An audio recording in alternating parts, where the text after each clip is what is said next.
Hello नमस्ते सबैजनालाई। मेरो चाहिँ यो पहिलो भिडियो फर्स्ट भिडियो। आज चाहिँ म कुखुराको मासु बनाउन गइरहेको छु। दोकानबाट मैले आधी किलो मासु ल्याएको थिएँ। मैले अगाडि नै कराई तताएको थिएँ नि त, त्यही भएर कराई तेल तातिसकेको थियो। त्यसपछि एउटा गरेर मैले कुखुरा मासु हालेँ।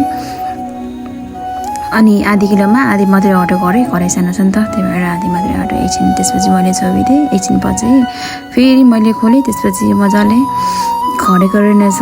त्यसपछि र पनि मैले हेरेँ खरेको छैछ भने एउटा ट्राई हेर्नु थालेँ, चेक गर्नु थालेँ खरे कि खरेन भनेर। अनि मजाले खरेको रहेछ। अनि बिस्तारो एउटा गर्दै पल्टाएँ। अनि एउटा गर्दै पल्टाएँ। त्यसपछि पुरै मैले खराइसकेको थिएँ, पल्टाइसकेको थिएँ, मजाले खरेको रहेछ। त्यसपछि एकछिन मैले मजाले चलाइसकेपछि अनि बिस्तारो निकाल्न थालेँ। त्यसपछि अघि आधी किलोमा आधी मात्रै अटेको थियो, त्यही भएर अब अर्को लोटो, यो लास्ट लोटो यति मात्रै हो, 2 लोट गर्छु। कराई सानो छ त्यही भएर आधी तार्न थालेँ। त्यसपछि मजाले सबै हालिसकेपछि फेरि पल्टाउने टाइम भयो। हल्का रातो भयो, हल्का रातो गर्दै बिस्तारो पल्टाउन थालेँ। उल्टाउनु भएछ। त्यसपछि सबै पल्टाइसकेपछि फेरि मजाले एकछिन चलाएँ, मजाले भुटेँ।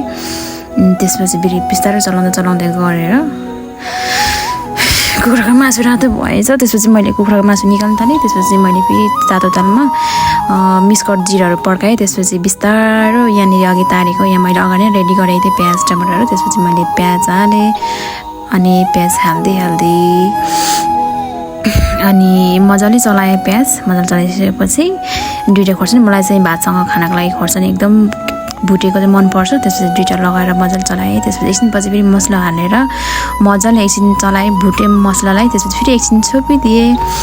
अनि छोपिसकेपछि फेरि मैले खोलेर अनि फेरि एकछिन चलाएपछि मैले टमाटर पाकिदिएँ। टमाटर मजाले हालिसकेपछि फेरि मजाले चलाएँ।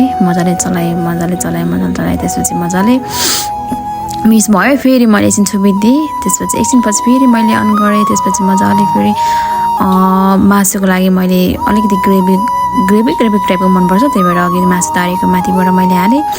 अनि त्यसपछि मजाले हालिसकेपछि चाहिँ मैले फेरि मजाले चलाएँ। त्यसपछि यतिको त होइन, मजाले चलाइसकेपछि मलाई चाहिँ हल्का ग्रेभी टाइपको मनपर्छ, त्यही भएर फेरि एकछिन चलाएर एकछिन फेरि छोपिदिएँ। एकछिन छोपिसकेपछि फेरि रेडी भयो। त्यसपछि मैले ओपन गरेँ। त्यसपछि मलाई चाहिँ यतिको चाहिँ ग्रेभी मनपर्छ, खानासँग दाल पनि नसाइने, त्यही भएर हल्का मजाले चलाएपछि फाइनली मेरो सबै भइसक्यो। मैले खाना पनि पस्केँ। मलाई चाहिँ मकैको भात र यो